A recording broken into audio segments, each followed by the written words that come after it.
오늘 먼저 말씀을 같이 보도록 하겠습니다. 누가복음 17장 5절에서 10절까지의 말씀입니다.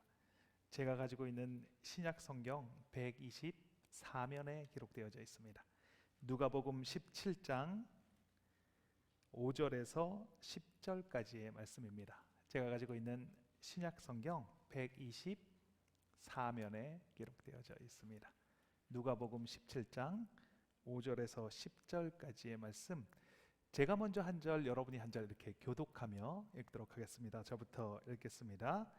사도들이 주께 여짜오되 우리에게 믿음을 더하소서 하니 주께서 이르시되 너희에게 겨자씨 한 알만한 믿음이 있었더라면 이 뽕나무더러 뿌리가 뽑혀 바다에 심겨라 하였을 것이요 그것이 너희에게 순종하였으리라. 너희 중 누구에게 밭을 갈거나 양을 치거나 하는 종이 있어 밭에서 돌아오면 그더러 곧 와 앉아서 먹으라 말할 자가 있느냐? 도리어 그더러 내 먹을 것을 준비하고 띠를 띠고 내가 먹고 마시는 동안에 수종 들고 너는 그 후에 먹고 마시라 하지 않겠느냐? 명한 대로 하였다고 종에게 감사하겠느냐? 이와 같이 너희도 명령받은 것을 다 행한 후에 이르기를 우리는 무익한 종이라 우리가 하여야 할 일을 한 것뿐이라 할지니라. 아멘. 오늘 말씀의 제목은 종의 마음이라는 제목으로 말씀의 은혜를 나누도록 하겠습니다. 오늘 정말 잘 오셨습니다. 예배에 참석하신 여러분들을 주님의 이름으로 축복합니다. 말씀을 시작하면서 제가 문제를 하나 내도록 하겠습니다. 제가 최근 70년 안에 최고 가난한 나라에서 선진국이 된 나라가 있습니다. 이 나라는 아주 짧은 시간에 민주주의를 거치면서 급속도로 성장을 했습니다. 이런 일은 역사상 없었던 일입니다. 그래서 세상 사람들이 이것을 다 기적이라고 말합니다. 이 나라는 어느 나라일까요? 예, 이렇게 크게 대답을 해줄 줄은 몰랐습니다. 그래서 제가 준비한 말씀은 맞습니다. 여러분이 생각하시는 그 나라가 맞습니다. 이렇게 준비를 했는데 맞습니다. 우리나라 대한민국입니다. 세상 사람들이 다 놀랍니다. 이 다 놀란다는 말은 뭔가 이루어질 수 없는 일을 해냈다는 것입니다. 그런데 이와는 정반대의 길을 간 나라가 있습니다. 70년 전에 세계에서 이 5대 경제 부국에 속했습니다. 1900년에 이 나라에 있는 도시에 지하철이 다녔다라고 합니다.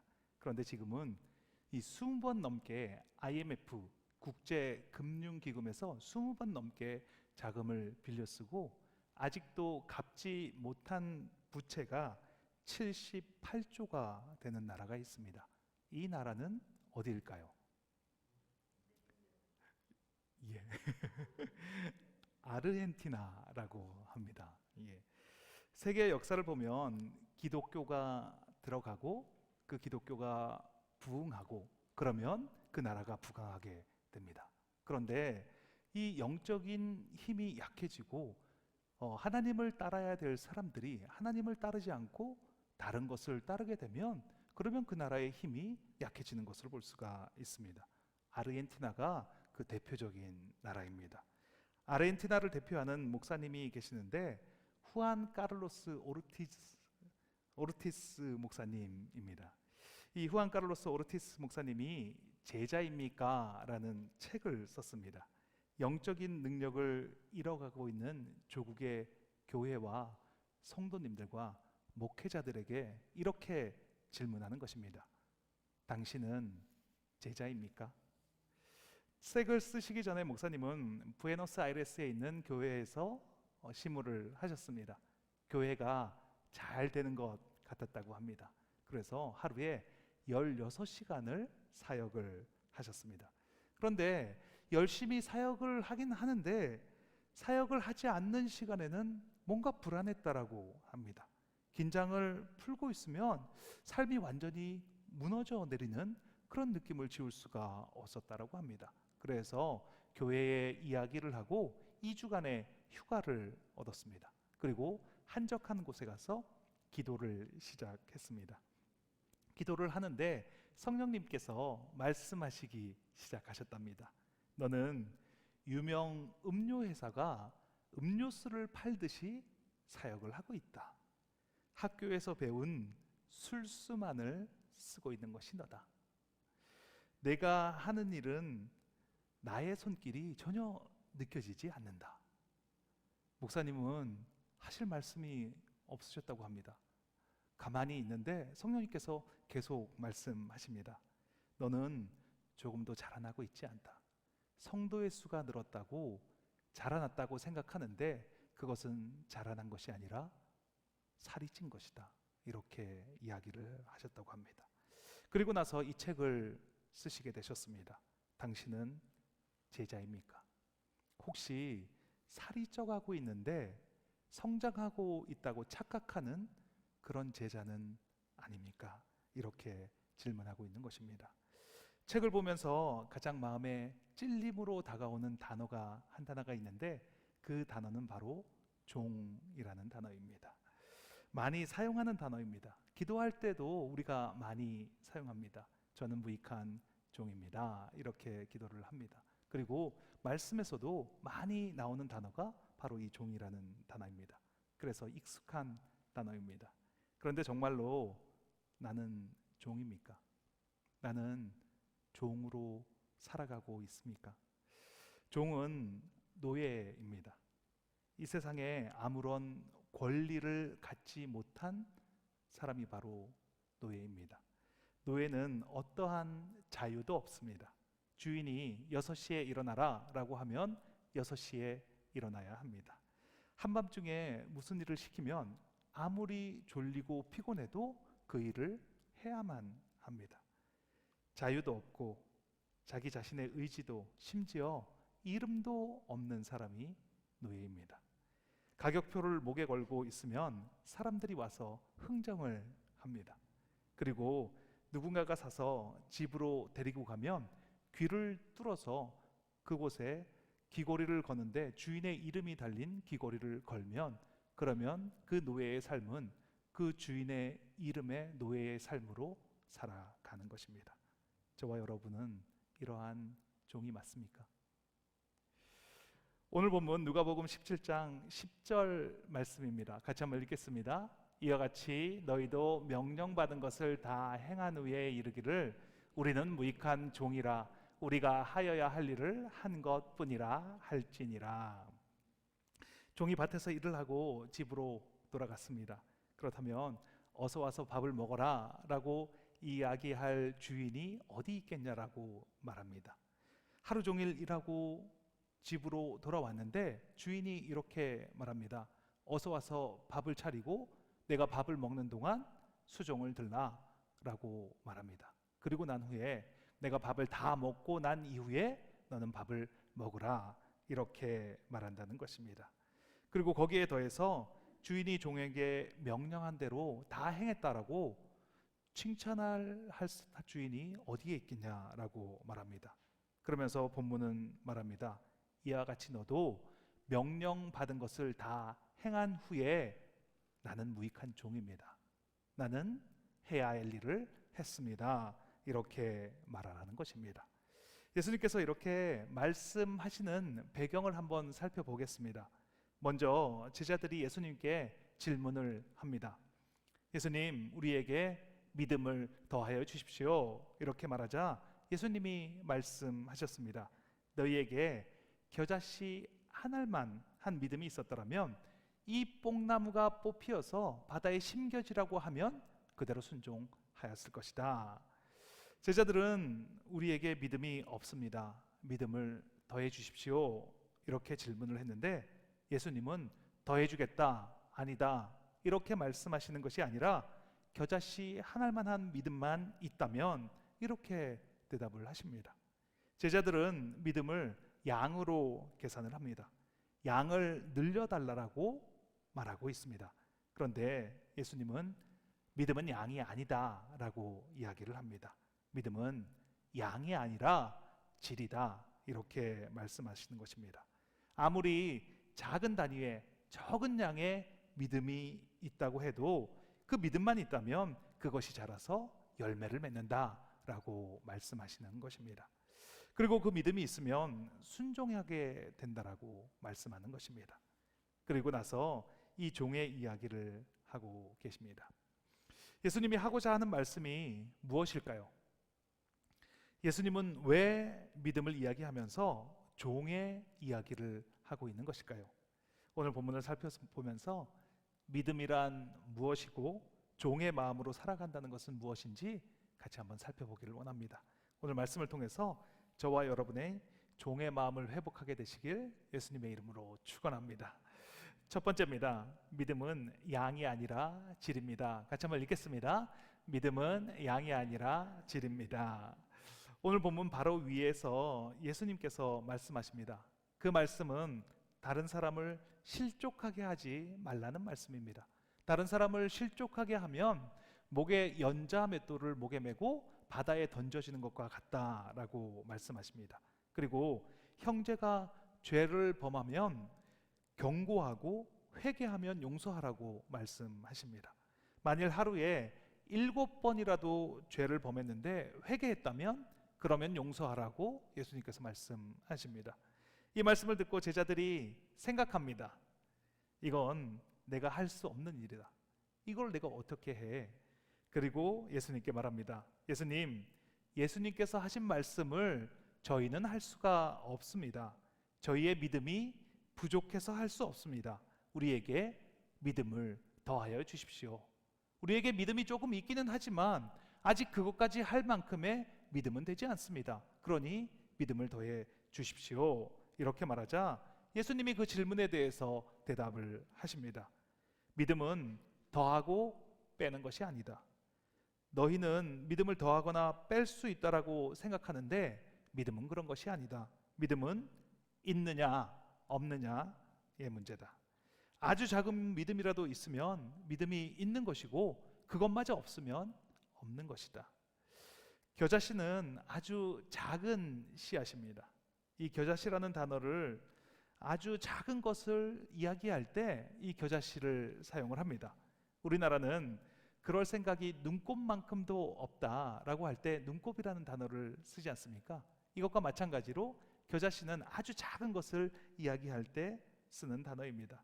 그러니까 믿음이 아주 조금만 있더라도 그것은 있는 것이고 그것마저 없으면 없는 것이다 라고 말하는 것입니다. 엘리사 시대에 많은 나병 환자가 있었습니다. 그런데 고침을 받은 나병 환자는 오로지 한 명뿐이었습니다. 그 사람은 이스라엘 사람도 아니고 아람 나라의 군대 장관인 나아만이었습니다. 나아만 장군의 집에 하인이 하나 잡혀왔는데 그 하인은 이스라엘에서 잡혀온 계집 아이였습니다. 그 계집 아이가 여주인에게 이렇게 말을 했습니다. 열왕기하 5장 3절입니다. 같이 읽겠습니다. 그의 여주인에게 이르되 우리 주인이 사마리아에 계신 선지자 앞에 계셨으면 좋겠나이다. 그가 그 나병을 고치리이다 하는지라. 이렇게 말을 했습니다. 이 말을 듣고 나아만 장군이 이스라엘로 갔습니다. 이스라엘에 가서 이스라엘 왕에게 자초지정을 이야기했습니다. 이스라엘 왕이 내가 신이 아닌데 어떻게 나병을 고칠 수 있냐고 옷을 찢었습니다. 그 이야기를 듣고 엘리사가 사람을 보내어서 그 나아만을 나에게 보내라고 말했습니다. 그 나아만이 엘리사의 집에 섰습니다. 그런데 엘리사는 나오지도 않고 종을 보내서 요단강에 7번 몸을 담그라라고 말을 합니다. 그 말을 듣고 나아만이 화를 내기 시작합니다. 나는 엘리사가 나와서 하나님의 이름을 부르면서 손을 얹어서 기도할 줄 알았는데 나와보지도 않는다라고 화를 내며 돌아가려고 합니다. 그때 신하들이 말을 합니다. 엘리사가 더 큰 일을 시키면 행하지 않았겠습니까? 그런데 이깟 목욕하는 것쯤이야 못할 이유가 무엇입니까? 그래서 나아만이 요단강에 몸을 담급니다. 어느새 피부는 어린아이와 같이 부드러워졌습니다. 나아만 장군이 믿음이 있었는데 믿음이 더하여진 것입니까? 조그마한 믿음이 있었는데 그것이 커진 것입니까? 그렇지 않습니다. 나아만에게는 믿음이 아예 없었습니다. 하나님에 대한 믿음이 아예 없었습니다. 혹시나 하는 마음으로 상상하며 이스라엘로 왔습니다. 선지자가 손을 얹으면 나을 수도 있을지 모르겠다. 그 선지자의 하나님이 나의 병을 치료할 수 있을지 모르겠다라는 마음으로 왔습니다. 그런데 상상대로 하지 않자 화를 내기 시작합니다. 그래서 집으로 돌아가려고 합니다. 그런데 그때 지혜로운 하인들이 그 나아만을 말려서 그래서 겨자씨만한 믿음이 생겨납니다. 그래서 요단강 물에 들어가고 그리고 그 순종함으로 인해서 병이 치유되는 경험을 하게 됩니다. 믿음이 없었는데 겨자씨만한 믿음이 생겨서 그대로 순종했습니다. 그랬더니 병이 치유가 되었습니다. 믿음은 어떤 때는 조금 부족하고 어떤 때는 좀 남고 이런 것이 믿음이 아닙니다. 믿음은 적다, 많다 이렇게 말할 수 있는 것이 아닙니다. 이것은 그 믿음을 애매모호하게 만드는 것입니다. 믿음이 43% 있고 믿음이 58% 있고 이런 것은 없습니다. 믿음이 겨자씨만큼만 있어도 있는 것입니다. 그리고 그것마저도 없으면 믿음은 없는 것입니다. 믿음이 있다면 순종으로 드러나게 되어 있습니다. 믿음이 있는데 순종하지 않을 이유가 무엇입니까? 믿음이 있으면 당연히 그렇게 하는 것입니다. 그러니까 예수님께서 말씀하신 겨자씨만한 믿음이 있어도 큰 산이 들려 바다에 던져지라면 던져지는 일이 일어나는 것입니다. 겨자씨는 아주 작은 것이지만 그 안에 생명력이 다 들어가 있습니다. 만일 겨자씨 하나만 있어도 시간과 기후와 땅과 태양만 있다면 온 우주를 덮을 수 있는 그런 잠재력이 그 씨앗 안에 들어가 있는 것입니다. 작은 씨앗이지만 그 씨앗의 능력은 온 세상을 덮고도 남음이 있는 것입니다. 예수님께서 말씀하시는 믿음은 양으로 나타내는 믿음이 아니라 아주 작지만 모든 것을 다 포함할 수 있는 질적인 믿음을 말씀하고 있는 것입니다. 스펄전 목사님이 고아들을 위해서 300파운드를 모금하고 있었습니다. 그래서 미국으로 와서 집회를 열고 모금을 했습니다. 그런데 300파운드가 다 마련이 되었습니다. 그래서 집회가 끝나고 쉬고 있는데 하나님의 음성이 들려왔습니다. 내가 가지고 있는 300파운드를 조지 뮬러 목사에게 주어라. 그래서 말했습니다. 그렇지만 주님, 이 돈은 런던에 있는 우리 고아원을 위해서 쓰여져야 되는 돈입니다. 이렇게 말했더니 하나님이 한 번 더 말씀하셨습니다. 300파운드를 조지 뮬러에게 주어라. 그래서 순종하는 마음으로 다음날 아침에 조지 뮬러 목사님을 찾아가서 300파운드를 줬습니다. 그랬더니 조지 뮬러 목사님이 저에게 꼭 필요한 돈이었습니다. 이렇게 대답을 하면서 말았습니다. 스펄전은 영국으로 돌아왔습니다. 그런데 책상 위에 편지 한 통이 놓여져 있었습니다. 열어보니 300기니의 영국 금화가 들어있었습니다. 300파운드보다 훨씬 더 많은 돈을 하나님께서 주셨습니다. 우리는 이성으로 사는 존재가 아닙니다. 우리는 경험으로 사는 존재도 아닙니다. 우리는 감정으로 사는 존재는 더더욱 아닙니다. 우리는 오직 믿음으로 말미암아 살아가는 존재입니다. 믿음으로 산다는 것은 겨자씨만한 그런 작은 믿음이 생명력 있게 활동하며 살아가는 것입니다. 그 믿음에는 생명력이 있기 때문에 믿음으로 행하면 무엇이든지 이루어지는 믿음입니다. 뽕나무가 바다에 던져지라 하면 던져지는 것입니다. 불가능한 일이 일어나는 것이 바로 믿음이라는 것입니다. 이 믿음으로 살아가는 저와 여러분이 되시길 예수님의 이름으로 축원합니다. 둘째, 믿음은 종의 마음입니다. 같이 한번 읽겠습니다. 믿음은 종의 마음입니다. 예수님께서 영적인 일을 말씀하실 때 비유로 말씀을 하십니다. 왜냐하면 우리가 아는 말로 해주어야 우리가 이해를 할 수가 있기 때문입니다. 그래서 믿음이라는 것을 설명하실 때 종을 들어서 말씀을 하십니다. 예수님이 사역하실 당시에는 종은 아주 일반적인 것이고 흔했기 때문에 누구나 다 이해할 수 있는 개념이었습니다. 그래서 종이라는 단어를 사용하셔서 믿음을 설명하고 계십니다. 종은 헬라어로 둘로스라는 말을 사용합니다. 이 둘로스는 끈을 묶다, 채우다, 동이다, 매듭하다라는 데오라는 단어에서 파생된 단어입니다. 옛날에 노예들은 배에서 노를 젓는 사람들이 대부분 노예였습니다. 그들은 배에 이게 묶여 있어서 노를 젓게 됩니다. 종은 한마디로 그들의 존재가 없고 배가 그들 자신이 되는 것입니다. 배가 물 위에 떠 있을 땐 그들도 살아 있지만 배가 파선해서 물에 잠기게 되면 그들은 그 배에 묶여 있기 때문에 배와 같이 죽어야 하는 존재가 바로 종입니다. 믿음이라는 것도 종과 같이 내가 없다는 것을 말하는 것입니다. 내가 있는 것이 아니라 나는 없고 그 주인만 있는 것입니다. 내가 예수님을 믿는다는 것은 나는 없고 예수님께서 명령하시는 것을 그대로 순종하는 그 사람만 있는 것입니다. 후안 카를로스 오르티즈 목사님이 자신의 조국인 아르헨티나 성도님들을 향해서 예수님의 종이 되라고 말씀하십니다. 예수님을 종으로 부리지 말고 예수님의 종이 되라고 말씀하십니다. 그런데 많은 사람들은 예수님의 종이 아니라 예수님을 종으로 부리는 삶을 살아갑니다.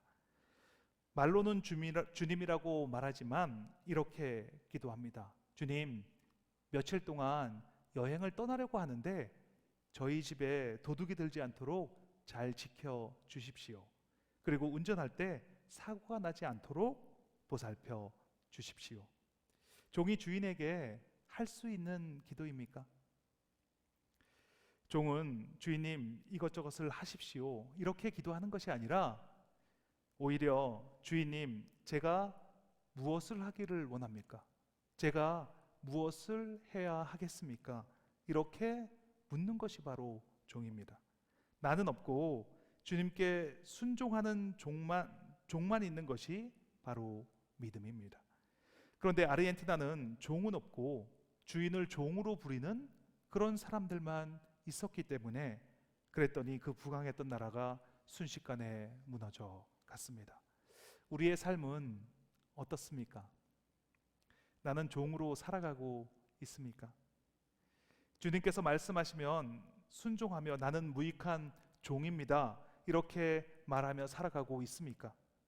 아니면 주님 나에게 해주실 것은 이것과 이것인데 잘 부탁드립니다 이렇게 말하며 살아가고 있습니까? 우리는 종의 마음을 회복해야 합니다. 종의 마음은 낮아진 마음입니다. 종의 마음은 겸손한 마음입니다. 종의 마음은 순종하는 마음입니다. 낮아질 대로 낮아져서 주님이 명령하시면 그대로 하는 것이 종의 마음입니다. 주님이 가라고 하면 가고 멈추라면 멈추는 것, 그것이 바로 종의 마음인 것입니다. 정연희 씨가 쓴 실화소설 내 잔이 넘치나이다에 나오는 내용입니다. 그 책을 보면 맹의순이라는 사람이 나옵니다. 이 사람은 실제 인물입니다. 맹의순은 조선 신학교를 다니던 피가 끓는 청년이었습니다. 6.25 전쟁이 발발하고 남쪽으로 내려오다가 공산군의 간첩으로 오인해서 거제도 포로 수용소에 갇히게 되었습니다. 맹 선생은 그런 상황을 비관하지 않고 오히려 수용소 내에서 광야 교회를 만들어 포로들을 섬기는 일을 시작했습니다. 전쟁이 끝나자 맹 선생의 신분이 확실하다고 석방을 하게 되었습니다. 그런데 수용소를 나가지 않겠다라고 결심했습니다. 그리고 가장 열악한 형편에 있는 중공군 포로, 특히 병들어서 일어나지 못하는 그 중공군 포로를 섬기겠다라고 헌신했습니다. 결국 자신은 중공군 환자를 돌보던 도중에 26살의 어린 나이로 세상을 떠나고 말았습니다. 맹 선생의 장례식 때 중공군 포로들이 읽은 추모사의 내용입니다. 같이 한번 읽어보겠습니다. 제가 한번 읽겠습니다. 맹의순 선생 영전에 드립니다. 평화의 왕자, 화평의 사도, 인애의 왕, 사랑의 주인이셨던 맹의순 선생이 가시다니 우리는 서로 말이 통하지 않던 이방인들이었습니다. 당신이 우리 병동을 찾아오던 초기에 우리는 당신을 경멸하고 무시했습니다. 그러나 당신의 얼굴은 늘 온화했습니다. 그리고 당신은 언제나 희생과 헌신으로 한결 같았습니다. 당신의 한 손에는 성경책이, 그리고 한 손에는 물통이 들려져 있었습니다. 당신은 움직이지 못하는 환자를 골고루 만져주고 주물러 주면서 간절히 기도했습니다. 우리는 당신의 말을 알아들을 수는 없었지만 당신의 기도를 듣고 있으면 어느샌가 고통이 사라졌습니다. 그리고 신음과 함께 목이 타서 잠을 못 이루던 육체도 편안한 잠의 품에 안기게 되었습니다. 선생님은 겨울이면 따뜻한 물로, 여름이면 시원한 물로 우리의 얼굴을 씻겨주고 손을 닦아주었습니다. 때로는 발을 닦아주었습니다. 선생이 쓰러지던 마지막 날 밤, 마지막 환자를 다 씻기고 선생은 일어나면서 눈물을 흘리며 흐르는 눈물을 닦지도 않고 시편 23편을 중국말로 더듬더듬 읽어주셨습니다. 여호와는 나의 목자시니 내게 부족함이 없으리로다. 다 봉독하신 후에 높은 곳을 바라보며 다시 한번 말씀하셨습니다. 내 잔이 넘치나이다. 내 잔이 넘치나이다. 우리도 당신의 얼굴을 보며 따라 외웠습니다. 내 잔이 넘치나이다. 내 잔이 넘치나이다. 이 말씀과 함께 마지막 환자를 씻겨낸 물통과 대야를 들고 일어서시다가 그대로 자리에 쓰러지셨습니다. 우리는 통곡했습니다. 염치 없는 우리가 선생을 돌아가시게 했다고 우리는 통곡했습니다. 우리는 통곡합니다. 그러나 이제 우리는 맹선생을 만나기 위해서라도 예수 안에 있어야 한다는 것을 깨닫습니다. 그렇습니다. 우리는 이제 버려진 것이 아니라는 것을 알고 있습니다. 우리는 맹선생과 함께 주님 안에 있습니다. 그러니 우리는 모두 통곡합니다. 거제리 포로수용소 중공군 병동에서 환자 일동. 사도 바울은 로마서에서 이렇게 고백을 합니다. 로마서 14장 8절 9절 말씀입니다. 같이 한번 읽겠습니다. 우리는 살아도 주를 위하여 살고 죽어도 주를 위하여 죽나니 그러므로 사나 죽으나 우리가 주의 것이로다. 이를 위하여 그리스도께서 죽었다가 다시 살아나셨으니 곧 죽은 자와 산 자의 주가 되려 하심이라. 우리는 사는 것과 죽는 것이 다 주의 것임을 알아야 합니다. 사도 바울은 이것을 너무나 잘 알고 있었던 사람입니다. 그래서 그의 서신을 시작할 때 그리스도 예수의 종 나 바울은 이렇게 편지를 시작합니다. 그리고 끝까지 예수의 종으로 살았습니다. 사역을 하는 동안에 많은 죽음의 고비와 어려움을 이겨냈습니다. 고통과 고난을 겪었습니다. 그러나 포기하지 않았습니다. 예수께 받은 사명을 마치는 일에는 조금도 주저함이 없었습니다. 그리고 그의 마지막 서신인 마지막 절에 이렇게 기록하고 있습니다. 디모데후서 4장 18절입니다. 같이 읽겠습니다. 주께서 나를 모든 악한 일에서 건져내시고 또 그의 천국에 들어가도록 구원하시리니 그에게 영광이 세세 무궁토록 있을지어다. 아멘. 종의 마음은 명령받은 것을 다 한 후에 우리는 무익한 종입니다. 나는 무익한 종입니다. 이렇게 말하는 자가 바로 종입니다.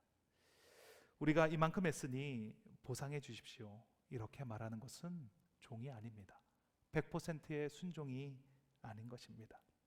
나는 할 일을 다 했습니다. 내가 다 했지만 내가 한 것이 아닙니다. 나는 아무것도 아닙니다. 이렇게 말하는 것이 바로 순종이라는 것입니다. 만약 할 일을 다 했지만 내가 한 일에 대해서 보상받기를 원한다면, 이 정도 했으면 보상해 주셔야 합니다. 이렇게 말한다면 이것은 순종이 아닙니다. 그렇다는 말은 믿음이 없다는 말입니다. 종은 순종하는 사람입니다. 말씀하시면 행하는 사람이 종입니다. 그리고 이렇게 고백하는 것입니다. 나는 무익한 종입니다. 해야 할 일을 했을 뿐입니다. 종은 모든 일을 다하고도 이 일을 맡겨주신 것에 감사하는 것이 종입니다. 이 일을 제게 맡겨주셔서 감사합니다. 이렇게 고백하는 사람이 바로 믿음이 있는 사람이라는 것입니다. 만일 겨자씨만한 믿음이 있다면 이렇게 고백하게 됩니다. 나는 무익한 종입니다. 이렇게 할 일을 할 수 있도록 맡겨주셔서 감사합니다. 이렇게 순종함으로 믿음의 삶을 살아가시는 저와 여러분이 되시길 예수님의 이름으로 축원합니다. 같이 기도하는 시간을 갖도록 하겠습니다. 혹시 우리는 너무나 높아져 있지는 않습니까? 너무나 교만해서 예수님께서 말씀하시는데 저는 믿음이 부족합니다. 저는 아직 그런 그릇이 못 됩니다. 이렇게 말하고 있지는 않습니까? 종은 주인이 시키면 하는 것입니다. 그리고 그 일을 다 마치고 나면 전 무익한 종입니다. 할 일을 한 것뿐입니다. 이렇게 말하는 것이 바로 종입니다. 그렇게 했을 때 그것을 우리는 믿음이라고 말하는 것입니다. 오늘 기도하실 때 우리의 믿음을 더하여 주십시오. 이렇게 기도하시는 것이 아니라 주님 말씀하십시오. 순종하겠습니다. 제가 여기에 있습니다. 이렇게 기도하기를 바랍니다. 기도하면 들어주시는 주님께 주님 한번 외치시고 통성으로 기도하시겠습니다. 주여, 하나님 감사합니다. 하나님 감사합니다. 예배의 자리로 인도해 주심을 감사합니다. 이 예배의 자리에 나올 때는 나의 힘으로 나온 것 같지만 나의 힘으로 나올 수가 없습니다. 내 힘으로는 예배의 자리에 나올 수 없는 존재임을 고백합니다. 하나님, 우리는 무익한 종입니다. 나는 무익한 종입니다. 주님께서 말씀하신 것을 다 행하고 주님 앞에 나와 저는 해야 할 일을 했을 뿐입니다 라고 고백하는 나는 무익한 종입니다. 나에게는 의의가 없습니다.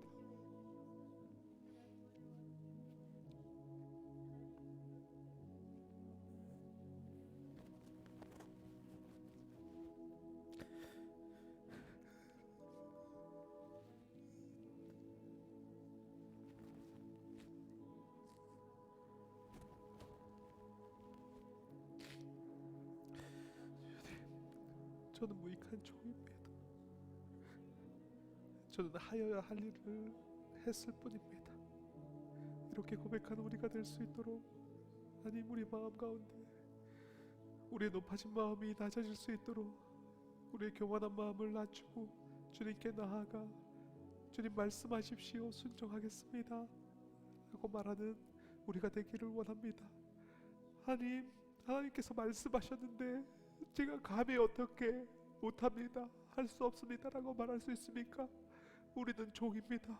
우리가 종인데 어떻게 감히 그렇게 말할 수가 있습니까? 주님, 우리의 교만함을 용서하여 주시옵소서.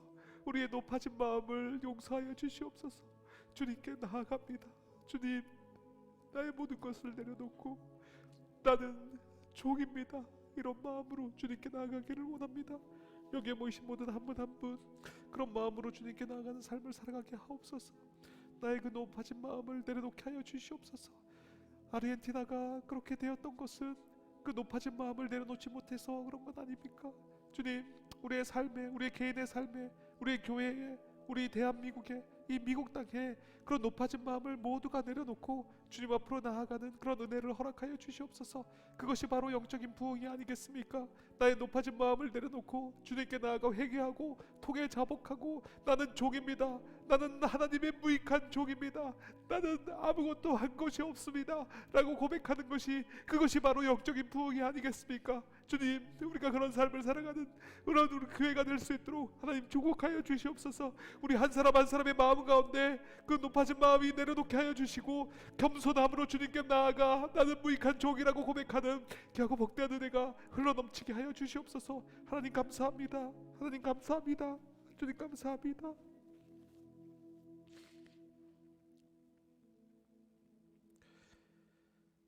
아픈 곳이 있으시면 아픈 곳 위에 손을 얹으시고, 간절한 기도 제목 소원이 있으시면 가슴 위에 손을 얹고 같이 기도하겠습니다. 하나님 감사합니다. 동행하시고 인도하시고 오래 참아주시니 감사합니다. 나를 돌아보게 하시니 감사합니다. 종의 마음을 잊어버리고 높아진 마음으로 살았음을 회개합니다. 주님 앞에 내려놓습니다. 말씀하시면 순종하는 삶을 살아가게 하심을 감사합니다. 할 일을 다 마친 후에도 무익한 종이라고 고백하게 하시니 감사합니다. 그런 삶을 살아가게 하옵소서. 겨자씨만한 믿음을 주셔서 그렇게 살아가게 되었음을 고백합니다. 이곳에 하나님의 나라가 임했음을 선포합니다. 하나님 나라의 주인은 예수 그리스도이십니다. 나사렛 예수 그리스도의 이름으로 명하노니 육신의 질병 깨끗하게 치유되었음을 선포합니다. 머리끝부터 발끝까지 예수 그리스도의 정결한 보혈의 피를 뿌리고 바르고 덮습니다. 하나님, 있어야 할 것이 있게 하시고 없어야 할 것이 있다면 제거하여 주시고, 좁아진 곳이 있다면 넓혀 주시고, 넓어진 곳이 있으면 좁혀지는 은혜가 있게 하여 주시옵소서. 소원과 기도의 제목을 가지고 손을 얹습니다. 불안한 마음, 억울한 마음, 분한 마음, 두려움이 떠나갔습니다. 용서하지 못하는 마음이 깨끗하게 사라졌음을 선포합니다. 사랑으로 행하지 못하게 하는 더러운 영, 지금 이 시간 묶음을 놓고 떠나갈지어다. 나를 세상에 묶고 있는 더러운 영 떠나갈지어다. 예수 그리스도의 이름의 권세가 믿어지게 하시니 감사합니다. 입으로 선포하게 하시고 그 이루어진 것이 그려지게 하시고 그 삶을 살아가게 하옵소서. 감사하며 예수님의 이름으로 기도합니다. 아멘.